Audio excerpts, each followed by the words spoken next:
The job posting was oddly simple, almost cryptic. Seeking housekeeper for old residents 3 times a week, cash payment, address 43 Cedar Hill. That was it. No contact number, no name, no list of tasks, just a location and a hint of urgency. Laura stood in front of the note taped to the bakery window, heart pounding. She hadn't eaten a proper meal in 2 days, but made sure her 5-year-old daughter had milk and bread. This wasn't just a job, it was her last chance. The next morning, shortly after sunrise, Laura climbed the steep, winding road to Cedar Hill. The house stood tall at the top, not grand in a beautiful way, but in the way of something that had once mattered. It was wrapped in ivy and silence, the windows darkened by years of dust. She pushed open the iron gate, which groaned like a wounded animal. The garden was wild, untamed, yet a few lavender bushes still bloomed between the stones. Laura knocked twice on the heavy wooden door, no answer. Just as she was about to turn away, the door creaked open. An elderly woman stood there, straight-backed, silver-haired, her eyes a pale gray that almost looked colorless. She wore a long dress and a knitted shawl that seemed to belong to another century. "You came," the woman said quietly, as if it were a prophecy fulfilled. "Come in." She didn't ask for a name, didn't ask for experience. Inside, the house was a world forgotten. The air smelled of dried roses and old paper. Antique furniture loomed in every corner, and the walls were crowded with portraits whose eyes seemed to follow her every move. "I am Isadora," the woman finally said. "Clean whatever you like, except the last room at the end of the hall. That one stays closed." Laura nodded, but a flicker of curiosity sparked deep in her chest. The forbidden always whispered louder. She began cleaning the sitting room first, polishing dusty mirrors, lifting doilies, sweeping shadows from beneath heirloom tables. Everything felt sacred, as if touching it too hard might wake something. Then she found a photograph. 2 people, a young man with kind eyes, and beside him a red-haired woman with a delicate face and a distant expression. There was love in the way they stood, but sorrow in their smiles.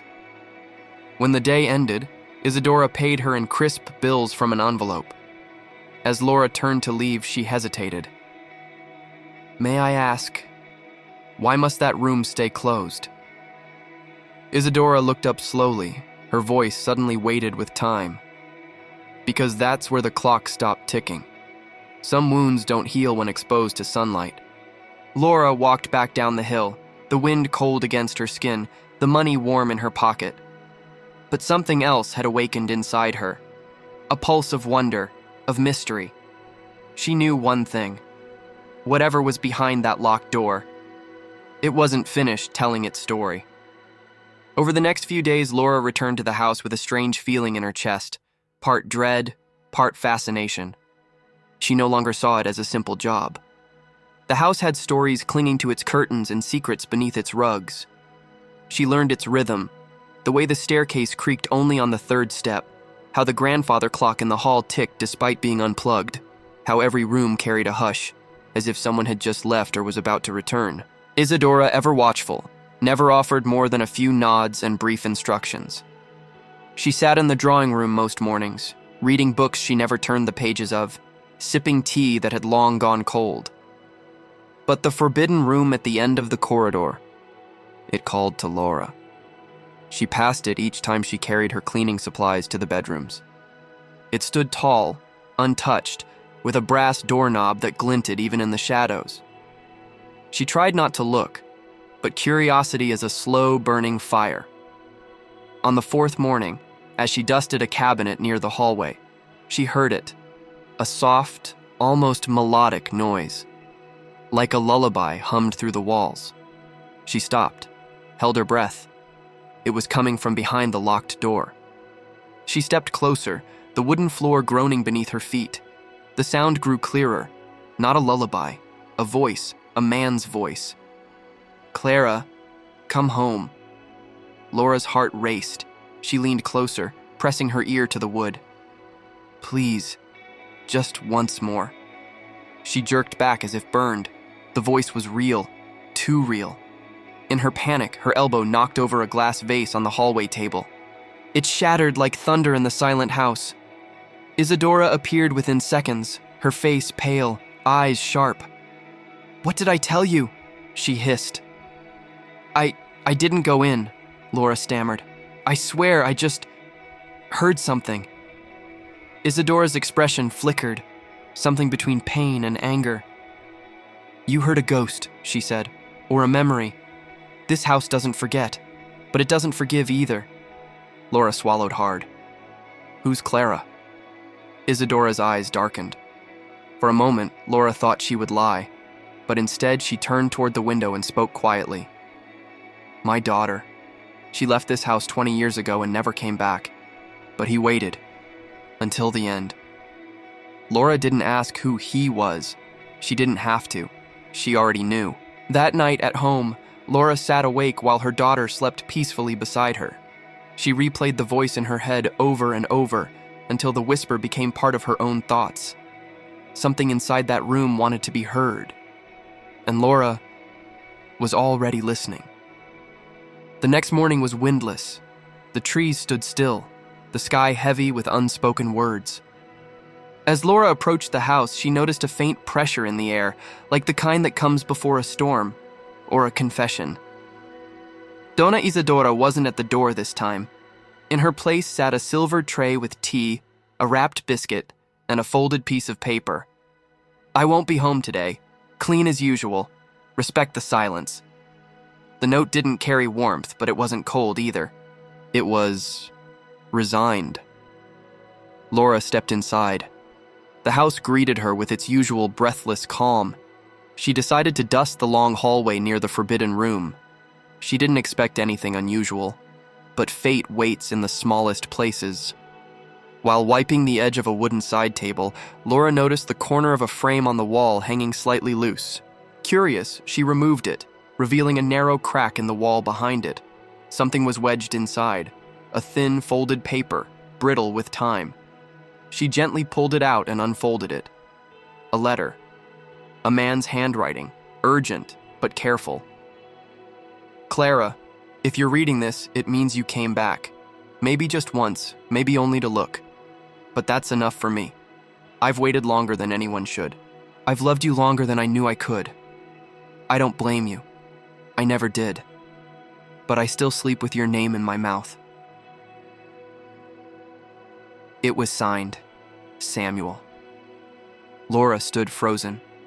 The room was too quiet now, the letter pulsing in her hands like a beating heart. Samuel, the name she had seen scribbled beneath a photo in the sitting room. He was real. His love was real, and his pain lived in these walls. She read the letter twice, then a third time. She could almost feel his voice whispering each line beside her. What kind of love waits 20 years in silence? Later, she sat on the edge of the grand piano bench and looked down the hallway. The forbidden door remained closed, but it didn't feel cold anymore. It felt patient. Before she left that day, she placed the letter in her coat pocket. She couldn't explain why. It wasn't theft. It felt more like adoption, like the story had chosen her to carry it forward. And that night, after putting her daughter to sleep, Laura opened a notebook and wrote the letter down in her own handwriting.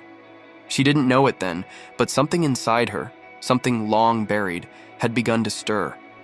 Not just curiosity, but longing. The kind of longing that only comes when you touch someone else's pain and realize it looks a lot like your own. Rain tapped gently against the tall windows of the house, like fingers seeking permission to enter. The scent of damp wood mixed with old lavender hung in the air, and the house seemed quieter than usual, but not empty. Never empty. Donna Isadora greeted Laura with a simple nod and a brief instruction. Today, the sewing room, the one with the blue curtains. Laura hadn't yet been inside that part of the house. As she opened the door, a wave of warmth met her. The room was cozy, soft, feminine. The curtains swayed as if remembering someone who once pulled them back to watch the world. In one corner sat a small antique sewing table, still dusted with threads of all colors. On top of it, beneath a faded doily, was a wooden box. Laura gently lifted the lid. Inside were spools, needles, and beneath them, A bundle of letters tied together with a silk ribbon frayed at the edges. Her breath caught. With trembling fingers, she untied the knot and picked up the first letter. April 12th, 1974. Clara, I passed the garden gate today and imagined you still there, sun in your hair, hands stained with rosemary.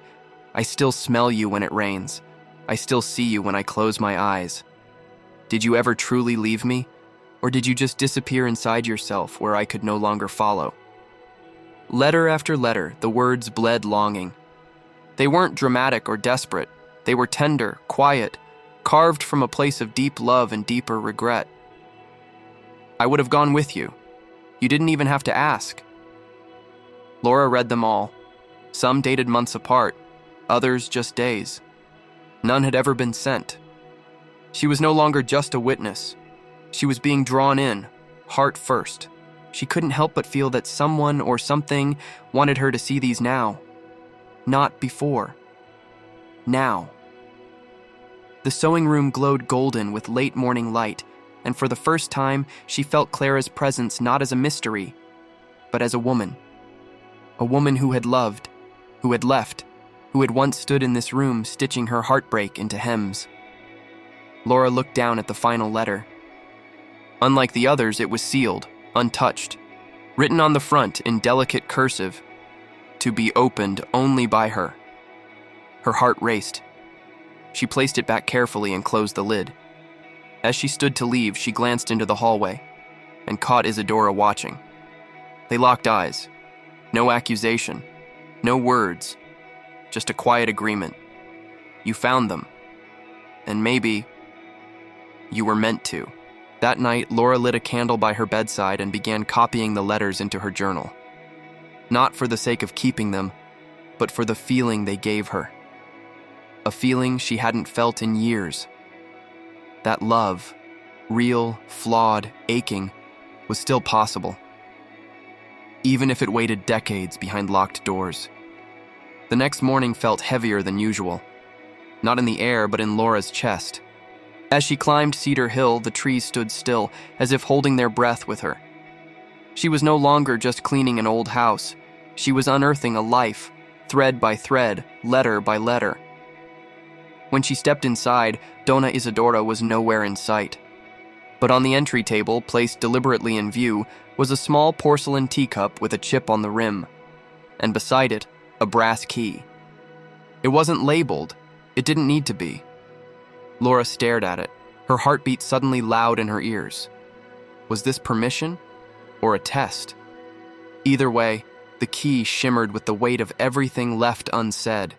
She took it in her hand. It was warm, as if waiting to be used.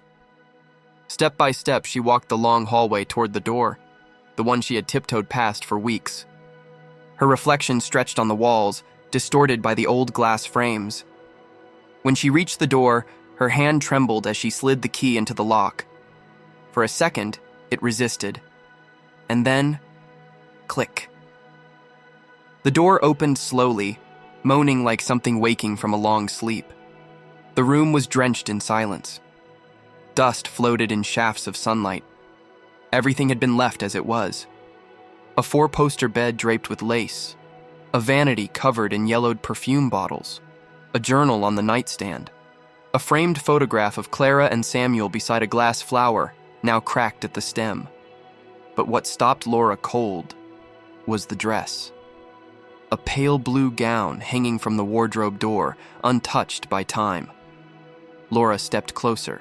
Her fingers brushed the fabric. It was soft, almost alive. On the bed sat a book, Clara's journal. Laura opened it gently.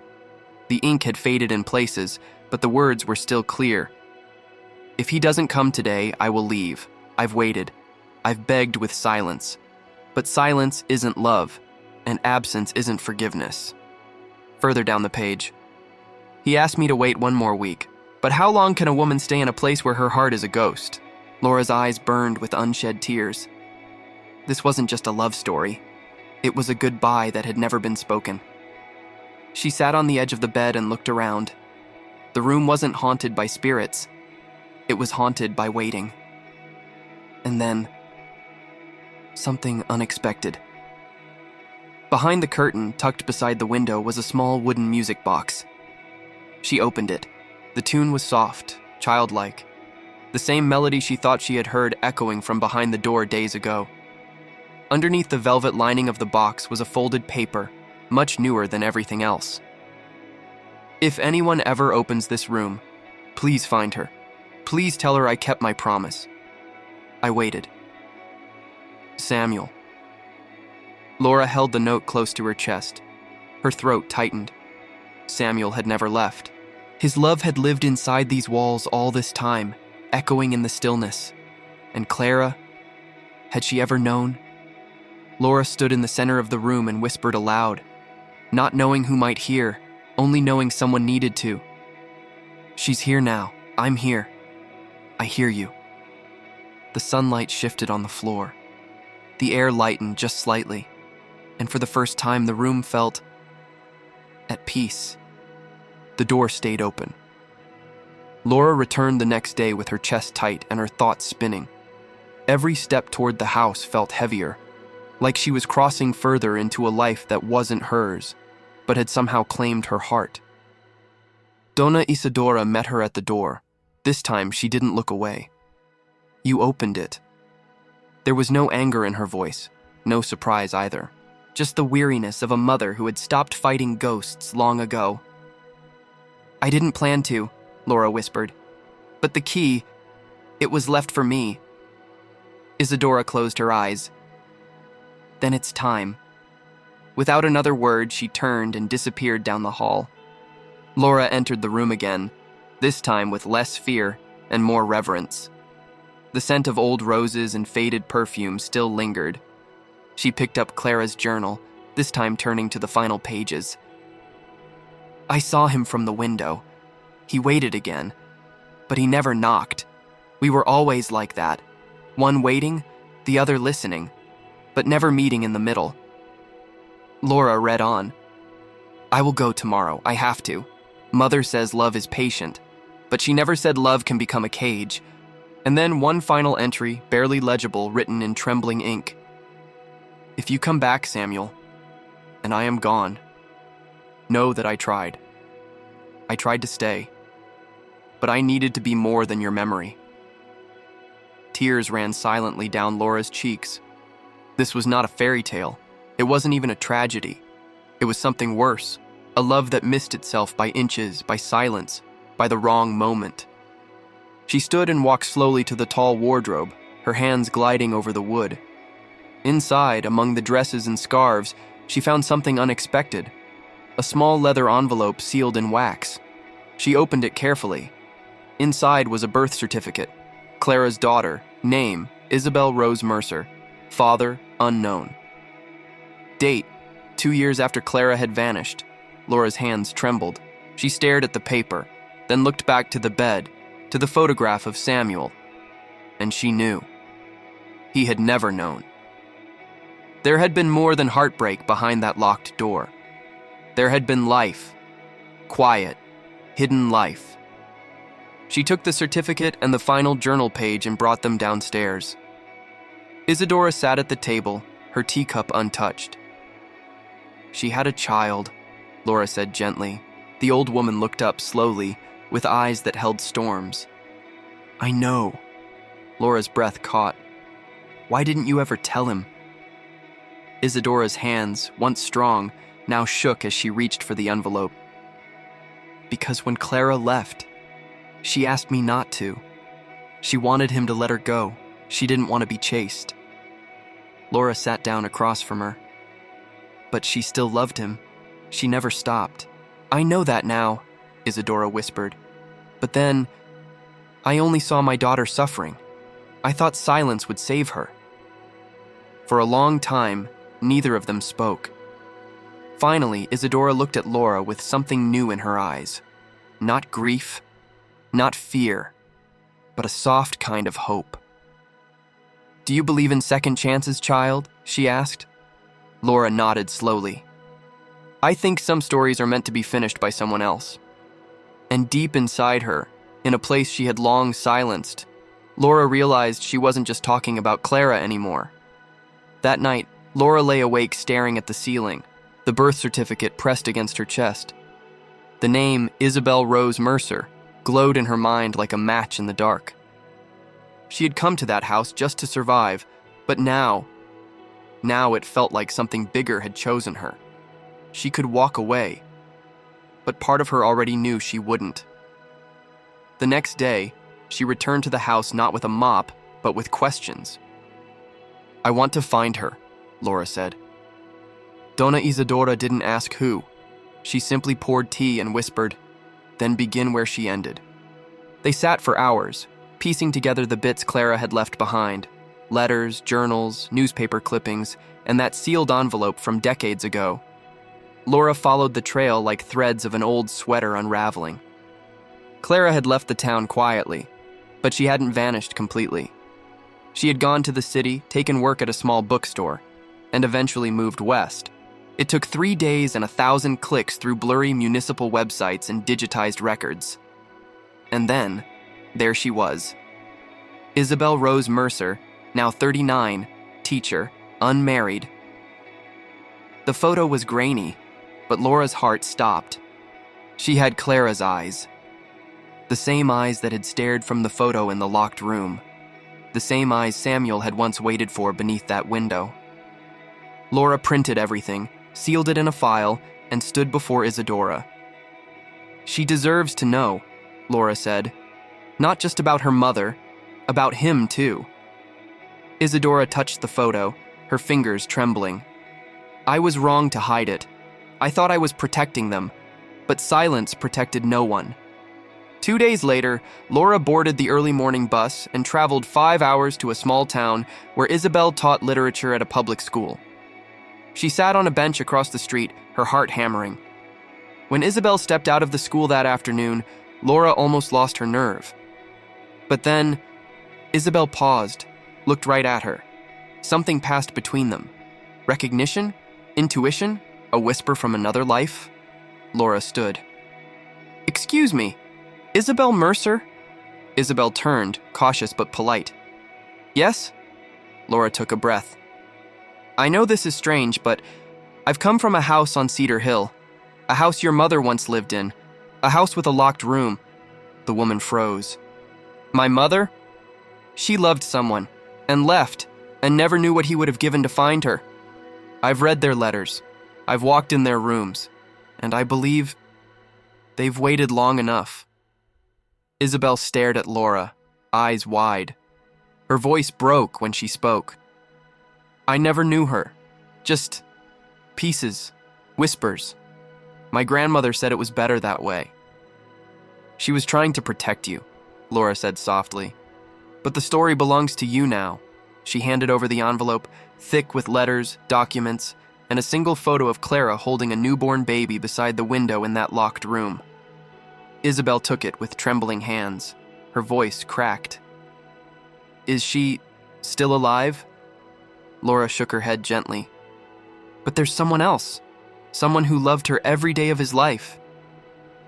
That night, Isabel sat with Laura in a cafe for 3 hours. She read the letters. She cried silently. And then, with a voice filled with something close to wonder, she whispered, "He waited?" "Yes," Laura said. "Even after he died, he waited." Isabel closed her eyes. "I want to see the house." The morning Isabel returned to Cedar Hill, the sky was soft and overcast, as if even the clouds were holding their breath. Laura waited at the gate, and when Isabel stepped out of the car, she stopped for a long moment to look at the house. "I've dreamed of this place," she whispered, without ever seeing it.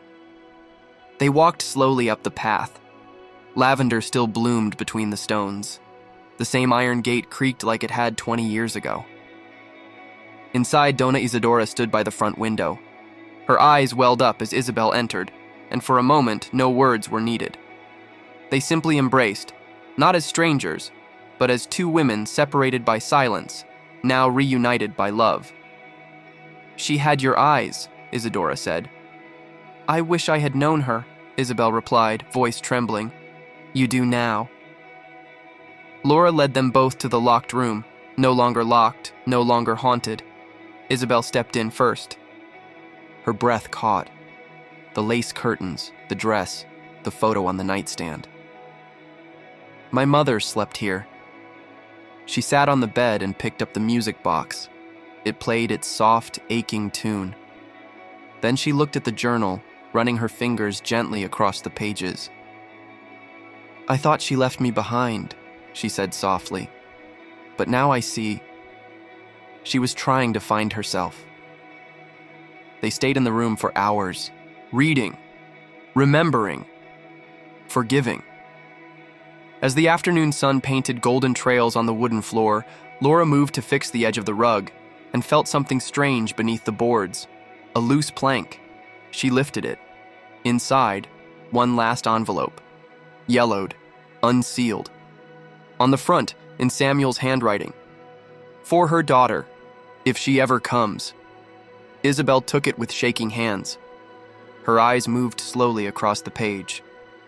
"I don't know your name, or whether you'll ever stand in this room, but if you do, know that you were never forgotten. Your mother, she was my beginning and end. I waited for her, and in a way, I waited for you too. You are proof that love left something behind, something real. I hope you find peace in knowing you were loved, even before you were known. Samuel." Isabel folded the letter to her heart, tears falling silently. Later, as they all stood by the garden gate, Isabel looked back at the house. "Will it ever stop hurting?" she asked. "No," Laura said gently, "but it will stop being heavy." And it did. Over time, Isabel returned often, not to relive her mother's pain, but to understand her strength. Donna Isadora smiled more, spoke more. The house grew lighter. And Laura? She stayed. She became more than a cleaner. She became a keeper of stories, a listener to ghosts, a friend to the lost. Because sometimes the people who clean up the dust are the ones who sweep open the truth.